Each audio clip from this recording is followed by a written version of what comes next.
네, 오늘은 11월 둘째 주일입니다. 그리고 11월은 감사의 달입니다. 주님 안에서 더 감사가 넘칠 수 있는 믿음의 자녀들이 되기를 간절히 소망합니다. 옆 사람하고 인사 한번 나눠요. 우리 더 많이 감사합시다. 아멘. 예. 예수님이 오시기 600년 전에 유대 나라는 멸망을 했죠. 근데 이 바벨론에 의해서 유대 나라가 멸망하면서 세 차례에 걸쳐서 포로로 잡혀갔어요.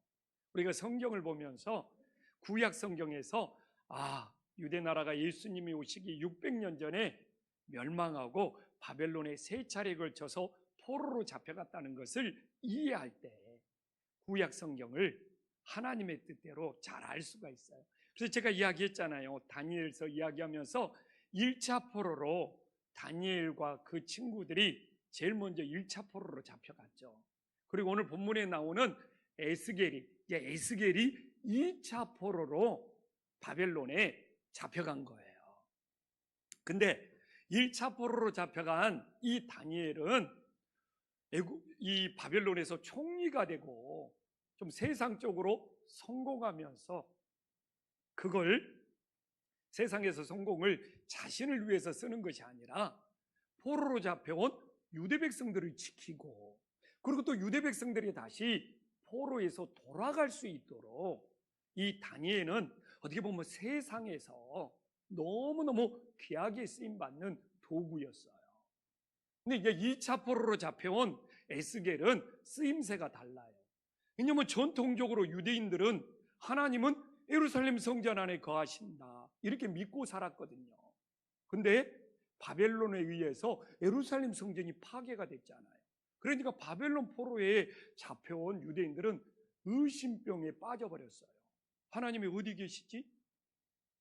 예루살렘 성전이 파괴되었는데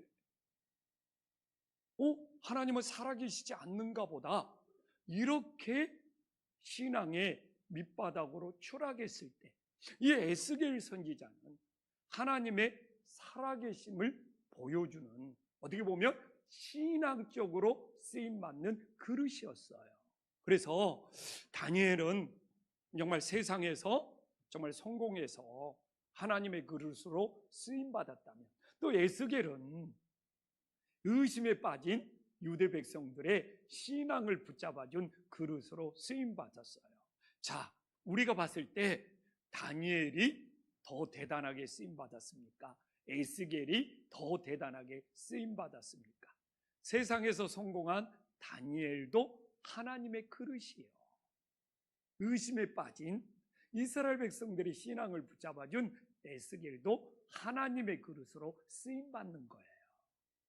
그래서 우리 성도님들이 세상에 나가서 열심히 일하면서 하나님의 도구로 쓰임받는 것도 귀한 것이고, 또 이렇게 목회자나 또 이렇게 선교사나 또 주님의 복음을 전하면서 또 이렇게 신앙적으로 쓰임받는 것도 귀한 것이고, 그래서 우열의 문제가 아니고 나는 어느 곳으로 부름받아서 하나님께 쓰임받는 길을 잘 깨잡고 그 자리에서 주님의 충성된 일꾼들이 될 수 있기를 간절히 소망합니다. 근데 에스겔이 신앙적으로 하나님이 살아계신지 의심에 빠졌잖아요. 하나님의 예루살렘 성전 안에 있어야 되는데 예루살렘 성전이 파괴가 되어버렸으니까. 근데 에스겔이 참 지혜로워요. 오늘 본문에서 하나님과 우리의 관계를 바로 세울 때 신앙이 흔들리지 않고 믿음의 뿌리가 든든하다는 거예요. 그래서 오늘도 우리가 하나님 앞에 와서 예배를 드리고 있잖아요. 내가 하나님과 어떤 관계인지를 모르면 예배를 드리는 것이 아니라 여기 자리에 앉아 있는 거예요.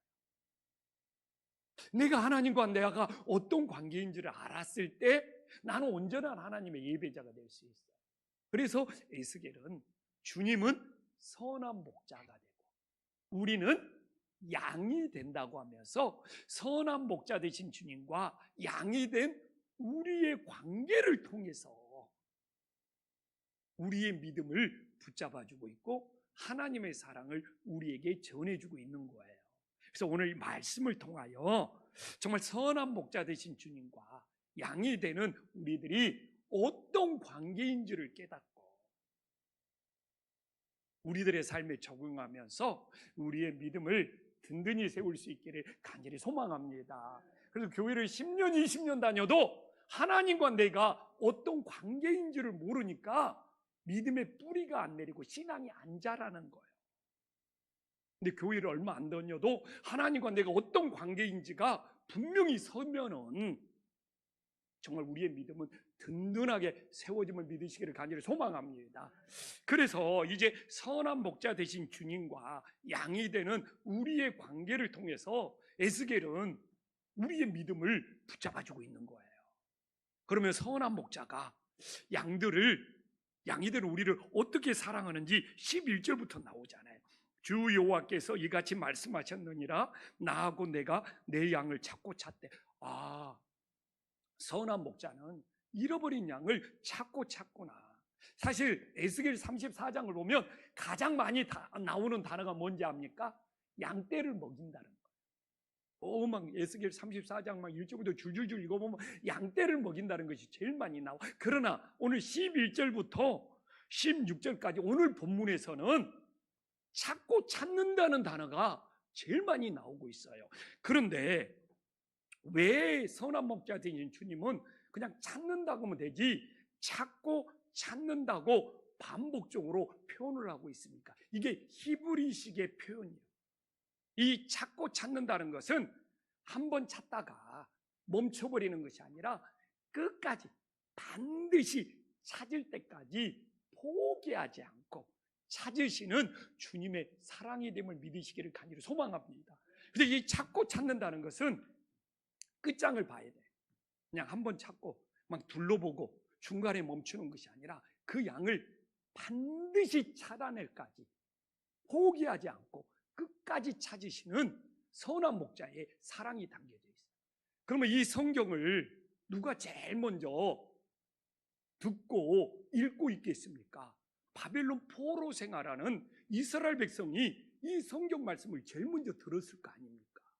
근데 자기는 예루살렘 성전이 파괴되고 우리는 포로로 잡혀와서 잃어버린 양이 되었다고 이 신앙이 침체에 빠졌는데, 아니 에스겔 선지자가 선한 목자 되신 주님께서 이 포로 생활하는 잃어버린 양들을 찾고 찾을 때까지 끝까지 포기하지 않고 찾으신다는 사랑에 정말 포로 생활한 유대 백성들이 펑펑 울면서 위로를 받았다는 거잖아요.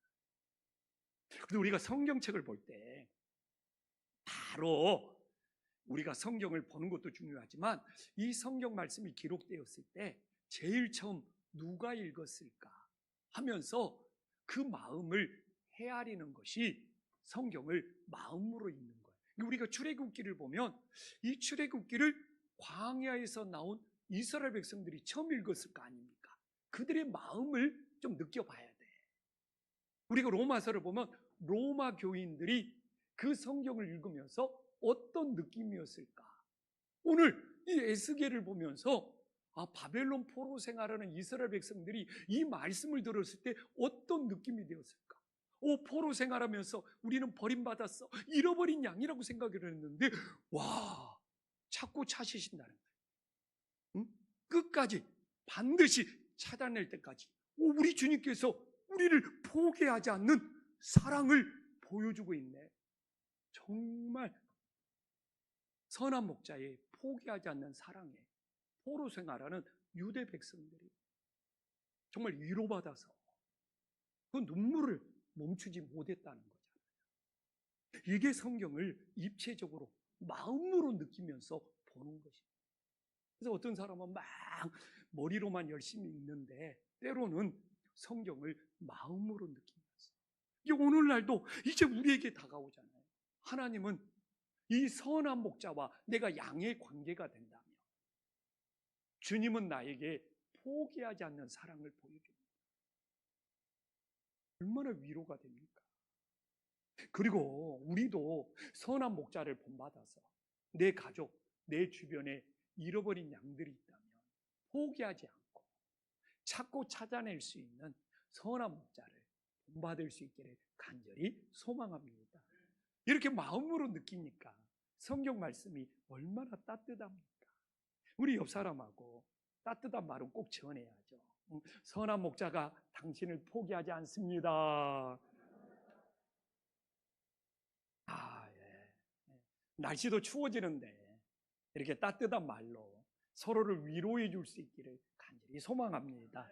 또한 선한 목자는 정말 잃어버린 양들을, 바벨론 포로 생활하는 양들을 어떻게 찾고 계십니까? 오늘 12절에 보면 이 흐리고 캄캄한 날, 이게 중요해요.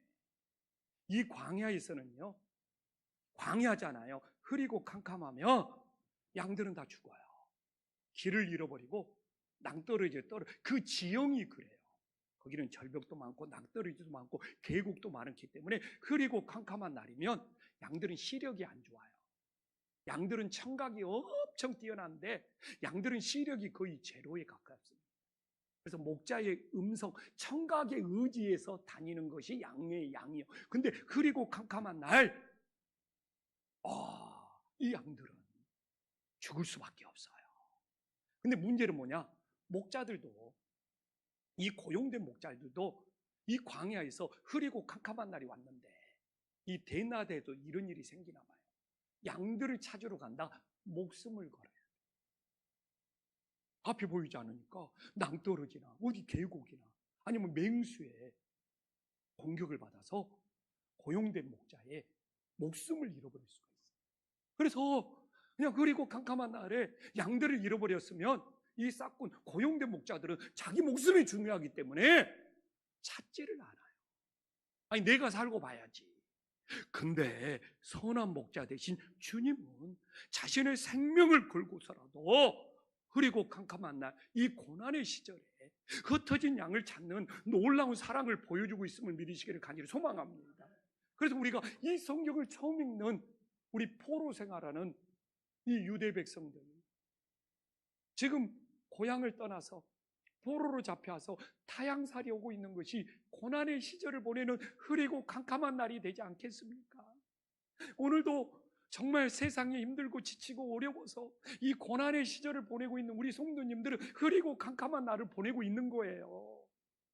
근데 싹군 목자는, 고용된 목자는 자기 목숨이 아까워서 그냥 포기해버려. 그러나 우리 선한 목자는 생명을 걸고서라도 보여주고 있잖아요. 십자가에서 죽을지라도 우리를 정말 포기하지 않고 이 고난의 시절, 흐리고 캄캄한 날을 보내고 있는 우리를 끝까지 찾아서 어떻게 건져내주시는, 이 건져낸다는 것은 스스로 그 구덩이에서 나올 수가 없는 거예요. 누군가는 건져줘야 돼. 이런 건져주시는 구원의 역사가, 그러니까 바벨론에서 포로 생활하는 유대 백성들이 살아갈 힘을 얻는 거예요. 언젠가는, 지금은 우리가 흐리고 캄캄한 포로 생활, 고난의 시절이지만 언젠가는 선한 목자 되신 주님이 건져주실 거야. 그래서 정말 견디어서 포로 생활 70년 만에 이들이 다시 예루살렘으로 귀환을 합니다. 근데 그렇게 버티고 견딜 수 있는 것이 바로 오늘 에스겔 이 말씀, 이 포로 생활에 흐리고 캄캄한 날일지라도 선한 목자 되신 주님께서 자기 목숨을 걸고서라도 우리를 건져주실 거야. 이걸로 버티는 거예요. 견디는 거예요. 근데 실제 70년 만에 포로 귀환이 이루어지네. 그래서 흐리고 캄캄한 날에는, 고난의 시절에는 견디는 것만, 그 자리를 버티는 것만 최고의 믿음이 됨을 깨달으시기를 간절히 소망합니다. 선한 목자가 반드시 우리를 건져주심을 믿고 정말 버티고 견디면서 살아가는 은혜의 역사가 있기를 간절히 소망합니다. 그래서 신앙은, 믿음은 어떤 관계를 우리 주님과 맺는 거라니까요. 관계가 제대로 맺어 있지 아니하면 신앙은 흔들리고 무너져. 예배도 집중할 수가 없어. 내가 주님과 어떤 관계인지도 모르는데.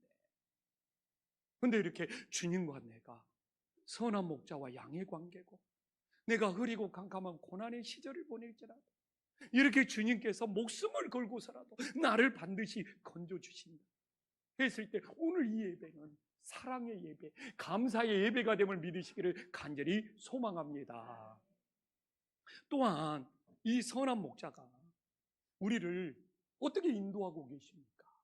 오늘 13절 14절에 보면 반보고 된다는 것은 중요한 거예요.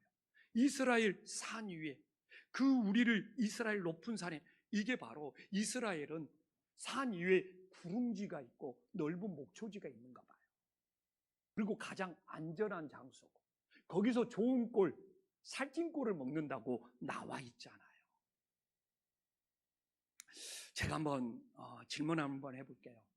일부 때는 질문하다가 중간에 포기해버렸어. 왜? 답변하려고 생각하는 사람이 하나도 없으니까.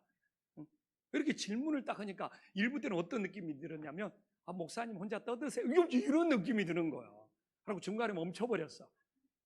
2부 때도 질문 냈는데 답변할 의지가 없으면 어떻게 아는 줄 알아요? 그래도 이렇게 하면은 막 설교를 듣다가 딱 쳐다봐. 근데 질문한다 그러면 갑자기 성경 보는 척해. 그러면 이거 답변할 의지가 없다는 거예요. 나 보지 말아라. 하여튼 1부 때 같은 일이 또 생기면 안 되는데. 당시에 양들을 사고 팔 때 가장 중요한 기준이 뭔지 압니까? 벌써 막 성가대도 머리 숙이고 있는 사람이 있잖아요. 안 볼게요. 어떻게 해요? 좀 답변할 마음이 있어요?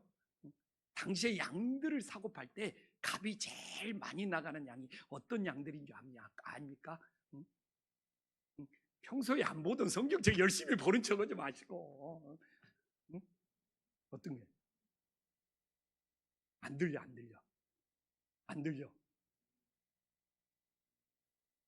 그걸 어떻게 알아요? 주님이 불러보면, 그래도 저 성리를 보여주셔서 감사합니다. 아니, 진짜 성리를 보여주셔서 감사합니다. 아니요, 물어본 보람이 있네. 양을, 거기는 이제 비탈길이 많잖아요. 살쪘다고 많이 주는 것도 아니고, 크다고 많이 주는 것도 아니고, 양의 습성을 본대요. 이 장로님 비슷하게 대답해서 딱 그 경사 비탈길에 나가지고 이 양의 습성이 밑으로 내려가잖아요. 밑으로 내려가는 만큼 가격이 깎여. 산 위로 올라가는 만큼 계속 가격이 올라가. 거기는 지형이 이렇게 계곡이 많고 비탈이 많고 이런 광야 그런 유형이잖아요. 그래서 양의 습성이 자꾸 밑으로 내려가는 양의 습성으로 길들여진 양은 벼랑에 떨어진다든지 계곡에 빠진다든지 절벽에 걸린다든지, 그리고 밑으로 내려가면서 길을 잃고 방황해버린대요. 이게 아무리 살찌고 막 등치가 좋아도 밑으로 내려가는 양은 내려가는 만큼 계속 가격이 떨어져. 근데 이렇게 산 위로 올라가는 양은 그게 안전하다네요. 이스라엘은 산 위로 올라가다 보면 구릉지가 나오고 푸른 초장과 실만한 물가가 있어. 그리고 또 놀라워. 우리 장로님 답변 잘했지만 산 아래로 내려가는 양들은 목자의 말을 잘 안 듣는데, 이렇게 산 위로 올라가는 것은 어려움도 견디고 좀 위험도 감수하기 때문에 목자가 좀 이렇게 힘든 길, 어려운 길 가자기도 잘 따라. 왜냐하면 위로 올라가는 자체가 힘들거든요, 양들은. 근데 습성이 그러면 어디든지 데리고 다닐 수 있어. 근데 그게 힘들다고 산 아래로 내려가는 양들, 세상에서 방황하고 힘들다는 거예요. 그래서 이 바벨론에서 너희들이 살지라도 정말 바벨론 세상으로 내려가서 방황하는 인생이 되지 말고 정말 주님 바라보면서 하늘로 올라가는, 천국 소망으로 나아가는 정말 유대 백성들이 되라고 정말 유로의 말씀이 됨을 믿으시기를 간절히 소망합니다. 사실 오늘도 우리 성도님들에게 물어보고 싶어요. 정말 우리는 선한 목자 앞에서, 우리는 양이잖아요. 어떤 습성을 가지고 있습니까? 문제가 생기고 내 인생 힘들면 막 세상으로 자꾸 내려가서 세상에서 방법 찾으면서 이리저리 방황하는 양입니다. 내가 문제가 생길 때마다 아버지 앞으로 달려오고 주님 앞으로 달려와서 교회로 올라와서 정말 하나님 앞에 기도하는 신앙의 습성을 가지고 있습니다. 사실 정말 이게 왜 중요하냐면 많은 분들이 기도하고 막 하나님 앞에 매달리고 그러면 하나님이 응답 주셔야 된다. 이 신앙 아주 중요합니다. 근데 성경은 그것만 있는 것이 아니라 하나님이 우리를 부르시고 하나님이 우리들에게 물어보는 것들이 훨씬 많아. 근데 내가 기도하면 하나님이 응답해 주셔야 돼. 하나님은 응답 안 해 주셔. 그런 신앙이 전부라고 생각하는 사람이 있는데 성경을 바르게 본 사람은 하나님이 우리를 부르시는 것이 많고 하나님이 우리에게 결단해라는 것이 많고 하나님이 우리를 인도하는 것이 많아서 내가 답변해야 되고 내가 응답해야 될 것이 성경은 훨씬 더 많습니다. 그래서 우리의 신앙이 뭐냐면 내 기도는, 내 부탁은 하나님이 응답하고 들어줘야 되는데 하나님이 나를 부르실 때, 하나님이 나를 인도하실 때, 하나님이 나에게 결단을 요구할 때 내 답변이, 내 반응이, 내 응답은 전혀 없는 거예요. 이게 우리의 비대칭 신앙이라는 거예요. 그래서 제가 이렇게 김포에서 정말 이 구석에서 목회하고 있지만 우리들의 신앙이 튼튼해지고 건강해지려면 우리는 계속 하나님 앞에 기도하고 우리의 기도를 응답받는 일은 계속 유지를 해가야 되죠. 그러나 하나님의 부르심에도 하나님의 인도하심에도 하나님의 질문에도 내가 응답하고 답변하는 내 신앙이 있어야지 그게 균형 잡힌 신앙이 돼요. 이 시간 정말 잠시만 생각해 보십시오. 다 내가 기도하면 하나님이 응답해 주시면 좋겠다는 생각 안 가져본 사람은 하나도 없어요. 그러나 성경에 훨씬 더 많이 하나님이 나를 부르시고 하나님이 나를 인도하시고 하나님이 나에게 십자가를 지고 나를 따르라고 결단하고 묻는 하나님의 말씀이 훨씬 더 많아요. 거기에 대해서 내 답변은, 내 응답은, 내 반응은 얼마나 있었는지 이걸 전혀 기억하지 못하고 전혀 침묵하고 외면하기 때문에 주님이 내 기도 들어주지 않는 것만 갖고 상처받고 힘든 신앙을 하더라고요. 그래서 우리가 정말 오늘도 세상이 힘들고 어렵다고 세상으로 내려가서 방황하는 양들의 습성이 아니라 교회로 올라와서 주님께로 올라와서 하나님께로 올라와서 정말 하나님 앞에서 우리의 문제를 풀어갈 수 있는 믿음의 양들이 될 수 있기를 간절히 소망합니다. 또한 선한 목자는 양들을 어떻게 인도합니까? 14절과 15절 이제 이 위로 인도했다면 누워있는 것을 말하고 있잖아요. 근데 이것도 양의 습성을 알아요. 양이 불안하면요 절대로 누워있지 못합니다. 양은 불안하면요 일어나서 뱅뱅 돌면서 서성거리면서 음매음매합니다. 양들은 가장 내가 안전해 라고 느낄 때 매누와 평안하게 누워있을 수 있어요. 이 양이 누워있다는 것은 최고로 평안한 상태. 불안한 양은 절대로 누워있지 못해요.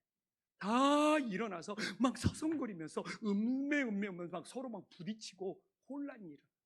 그러나 양은 가장 안전하다고 느낄 때 편안히 누워서 평안하고 안식을 누리는 거예요. 다시 한번 퀴즈 도전! 그러면 양은 어느 때 가장 자기 자신이 안전하다고 느낄까요? 아니, 이거 뭐 사준다고 안 했어요. 뭐 내가 선물, 조금만 참았으면 됐는데, 뭐 내가 뭐 해준다고. 정답이에요. 확실히, 목자가 함께 있습니다. 양은 가장 편하다고 느끼면서 누워있을 수 있는 거예요. 그러나 목자만 보이지 않으면 불안해가지고 견디지를 못하면서 서성거리는 거예요. 근데 지금 바벨론 포로로 잡혀온 유대 백성들이 다 불안 증세에 시달려. 하나님이 있는 것 같지가 안 느껴지니까. 예루살렘 성전에 계신 하나님이, 예루살렘 성전이 파괴됐는데 도대체 어디 갔지? 하나님의 살아계심이 느끼지 않으니까 포로 생활한 유대 백성들이 불안 증세를 느끼는 거예요. 그러면 에스겔은 어떻게 해야 되겠어요? 에스겔은 어떻게 해야 돼? 이 문제를 풀어줘야 돼. 그래서 에스겔서 10장을 보면 18절에 보면 예루살렘 성전에 있는 하나님의 영광이 예루살렘 성전에서 나오는 거예요. 이게 엄청 중요합니다. 에스겔을 여러분들이 아무리 읽어도 오늘 이 설교의 흐름을 따라가지 않으면 에스겔서를 이해할 수가 없어요. 지금 하나님의 살아계심이 느끼지 않으니까, 선한 목자가 함께 한다고 느껴지지 않으니까 바벨론 포로 생활하는 양들은 다 불안 증세에 빠져 있는 거예요. 답은 하나예요. 목자가 함께하고 있다는 거. 그래서 예루살렘 성전에 있는 하나님의 영광이 빠져나와. 그 발복 강가는 바벨론에서 흐르는 강입니다. 에스겔이 그래서 바벨론 그발 강가에서 하나님의 형상을 이 에스겔이 목격하고 봤다는 거. 아, 예루살렘에만 하나님이 있는 것이 아니라 바벨론 포로 생활하는 바벨론에서 제일 큰 강, 그발 강가에서 이 하나님의 형상을 에스겔이 목격했다고 하는 것이, 바벨론에서도 선한 목자 되신 주님이 우리를 버리지 않고 우리와 함께 한다는, 정말 최고의 메시지가 됨을 믿으시기를 간절히 소망합니다. 오늘날 정말 20년 전, 30년 전보다 얼마나 편리한 세상이 되었어요. 얼마나 편리한 세상이. 정말 우리 권사님들, 육정성 권사님 옛날에는 다 손으로 빨래 안 했습니까? 빨래방망이로 두드리면서, 그냥 남편이 미울 때는 그냥 빨래방망이로 막 두드리면서 스트레스 다 푸는 시절이 있었잖아. 근데 지금 얼마나 편리해졌습니까? 근데 이게 우리의 사는 방법은 엄청 편리해졌는데 어떻게 되는 거예요? 정신적으로는 이게 현대인들의 불안 증세가 너무 심각하다는 거예요. 그리고 모든 정신병의 시작, 원인, 출발은 불안 증세에 의해서 시작이 된다는 겁니다. 그래서 불안을 다스리면 모든 정신적인 문제를 해결할 수 있고, 이 불안이 심해지면 모든 정신병이 번질 수밖에 없다는 겁니다. 그래서 어떻게 보면 현대인들은 이 불안 증세와 싸우는 것이 최고의 어떤 영적인 싸움. 이 불안 증세 때문에 수면도 안 되고 정말 막 의처증, 의부증, 막 걱정, 근심, 염려가 다 시작이 불안 증세에서 시작이 된다는 거예요.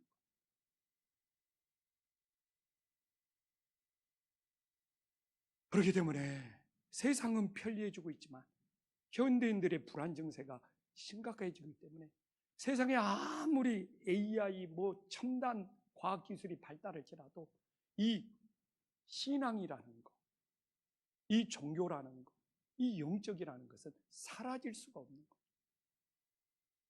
아무리 편리한 기계가 나오더라도 정신적인 불안함을 해결할 수가 없어요. 정말 우리는 예수님을 믿지 않습니까? 우리는 선한 목자 앞에서 양들이지 않습니까? 정말 양들이 선한 목자와 함께 할 때 모든 불안 증세가 사라지는 거죠. 오늘날 이 시대에도 선한 목자 되신 주님이 나와 함께 하셔. 오늘도 나와 함께 하셔. 정말 이걸 믿음으로 내 인생에 모든 불안 증세가 사라질 수 있는 하나님의 자녀들이 될 수 있기를 간절히 소망합니다. 옆에 사람과 인사 한번 해요. 주님이 함께 하시니까 얼굴이 밝아졌네요.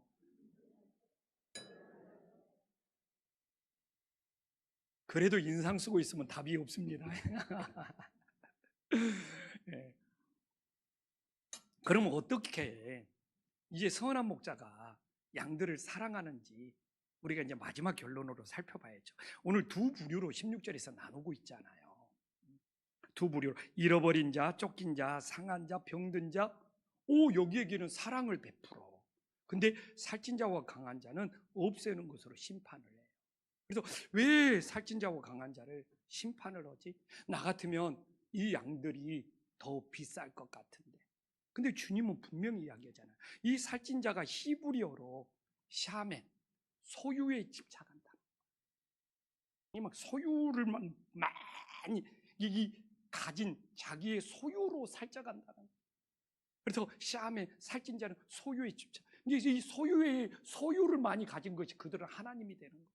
강한 자는 뭐냐? 하자크로 힘, 권력. 나한테 힘이 많아야 돼. 권력이 많아야 돼. 이게 하나님이 되어버려요.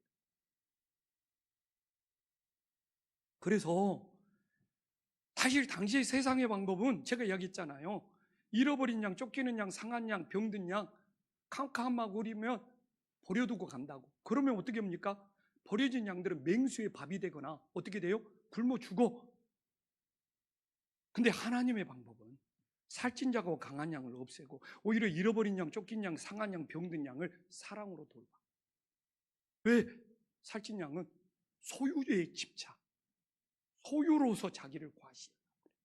강한 자는 내가 이렇게 힘이 있어, 권력이 있어, 이걸로 과시하려고 그래. 그래서 또 우리는 하나님의 물음에 답변해야 돼. 하나님이 내 기도에 응답해야 되지만 하나님의 물음에도 우리가 답변을 해야 돼. 정말 오늘날 주님의 교회와 성도들은 어느 방법을 따라야 합니까? 응? 세상의 강한 자의 법칙을 따라야 합니까? 아니면 정말 연약한 자, 이 연약한 자를 사랑으로 돌보는 법칙을 따라야 됩니까? 여기에 대해서 우리가 답변도 해야 된다니까요. 주님이 내 기도에 응답만 해주는 것이 아니라 너희들은 어느 법칙을 가지고 세상에서 살아갈 건가? 여기에 대해서 우리가 답변도 해야죠. 그래서 우리는 세상의 교회만큼은 세상의 강자의 법칙이 아니라 연약한 자를 사랑으로 돌보는 우리가 그 법칙을 따라갈 수 있는 주님의 자녀들이 될 수 있기를 간절히 소망합니다. 그러면 궁금하잖아요. 왜 이 두 부류로 나눴느냐? 첫 번째는 이미 힌트가 나왔지만 누구를 두려워하면서 경외하느냐의 문제예요. 그렇기 때문에 그들이 심판받는 것이 부당한 것이야. 왜?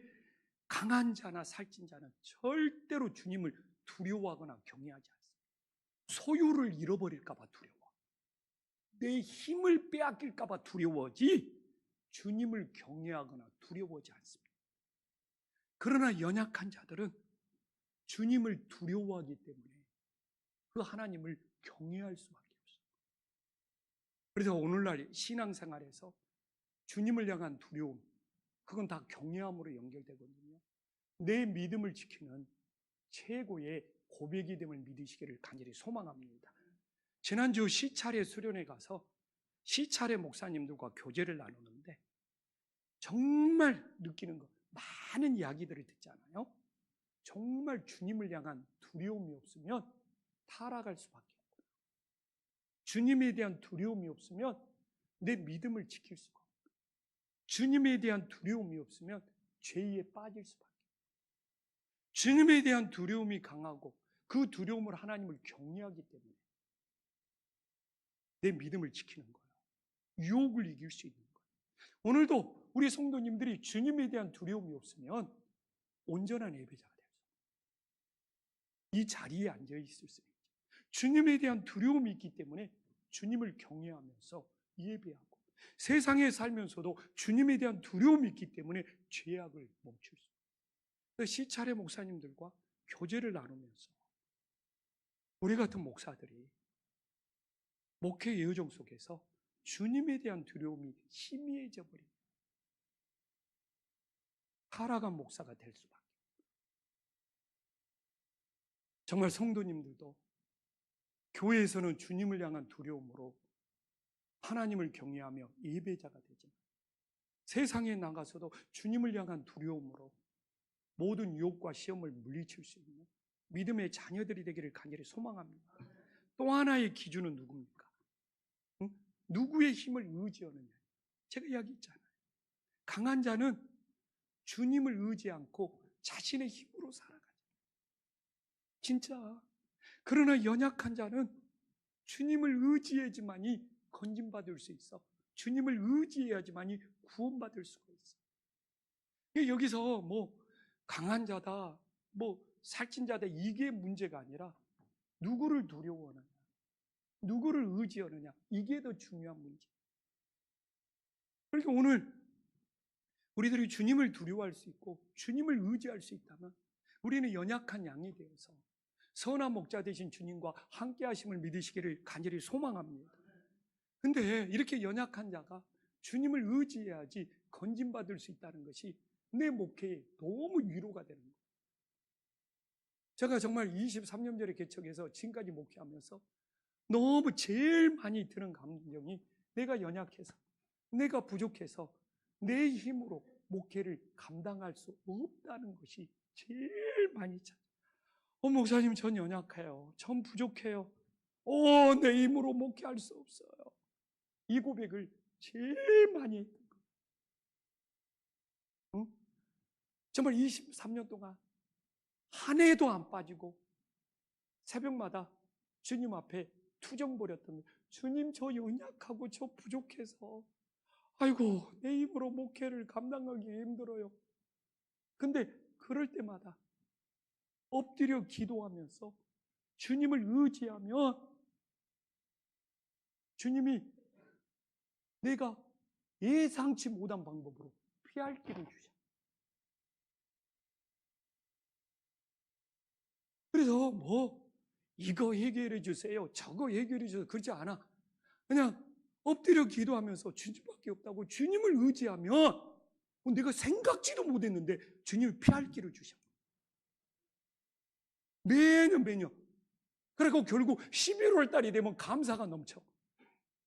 금년에 주님이 다 피할 길을 주시고 해결해 주셨는데 유일하게 해결이 안 되는 것이 김포시청이 김포한식교회 세금 폭탄 때리는 거였어요. 1,000만 원 넘게 나와버렸어요. 너무 억울한 거예요. 내용을 너무 억울해. 근데 지난주에 풀어졌어. 아멘 소리가 이렇게 야가.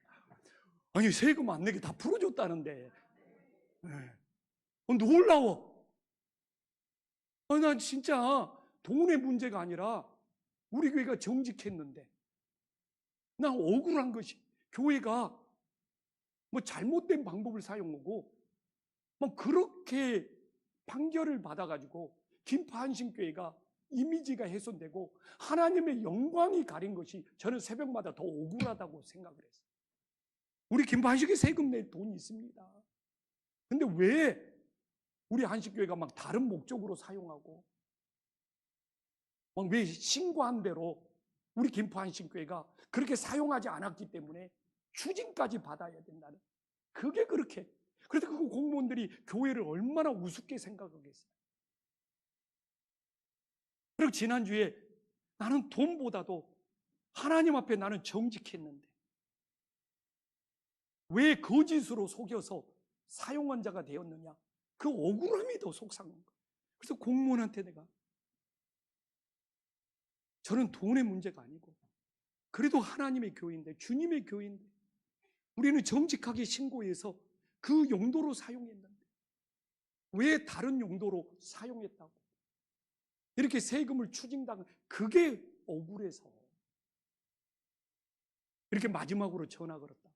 근데 우리가 처음부터 송종환으로 신고한 자료를 찾아버렸어요. 그리고 지금 공무원들이 결론을 못 내린다고 금주도 내내 회의해가지고, 목사님 자기들이 실수했는데 이거 어떻게 지금 해결할 수 있는 방법이 없나, 그래서 다음 주에 연락 준다고. 근데 저는 억울함이 불어나. 우리 교회는 하나님 앞에 정직했는데 뭐 세금이야 뭐. 저는 솔직히 국가에 헌금한다는 마음으로, 내가 뭐 나라에도 헌금하지, 낼 수 있다니까요. 그래서 장로님들이랑 11월 당회에서 다 내기로 합의를 했어요. 근데 내가 마지막으로 딱 한 번만 전화를 넣어보자. 근데 마지막으로 딱 한 번 전화 넣다가 억울함이 풀렸어. 그 자료를 찾았어. 그래서 정말 내 힘으로 내가 연약하여 감당할 수 없는데 새벽마다 엎드려 기도해서 그냥 뭐 이거 해달라 저거 해달라. 그래서 저는 기도는 주님을 의지하는 거다. 주님을 의지하지 않기 때문에 기도하지 않는 거다. 무슨 말이 필요한 것이 아니라 기도 자체는 난 주님밖에 없다고, 나는 연약하다고, 내 힘으로 살 수 없다고 주님을 의지하는 것이다. 응? 주님을 의지하지 않기 때문에 기도를 쉬는 것이 아니냐. 지난주에도 뼈저리게 느꼈어요. 내 고민, 내 문제 내가 해결할 수 없고 내가 연약하고 내가 부족하기 때문에 저는 주님 앞에 엎드려 기도할 수밖에 없습니다 라고 정말 주님을 의지했을 때 내가 예상치 못한 방법으로 나는 이 하나님의 교회가 용도에 맞게 잘못 사용했다고 정말 그 억울한 판결을 받는 것이 정말 주님 앞에 괴롭다고 기도를 했는데 정말 추수감사절 전에 그것까지 완전히 다 풀어주셔서 정말 모든 것이 감사가 되는 하나님의 놀라운 역사가 됨을 믿으시기를 간절히 소망합니다. 이유는 딱 하나예요. 내 힘으로 해결할 수 없어서 내가 연약해서 정말 주님을 의지할 수밖에 없다고 하나님 앞에 엎드렸더니 그래서 오늘도 우리가 얼마나 연약한지를 알고 그 연약함이 부끄러움이 아니라 그 부족함이 나약함이 아니라 그것 때문에 정말 엎드려 기도하면서 주님을 의지할 때 우리가 생각지 못한 방법으로 주님이 풀어주시는 놀라운 역사가 있음을 믿으시기를 간절히 소망합니다.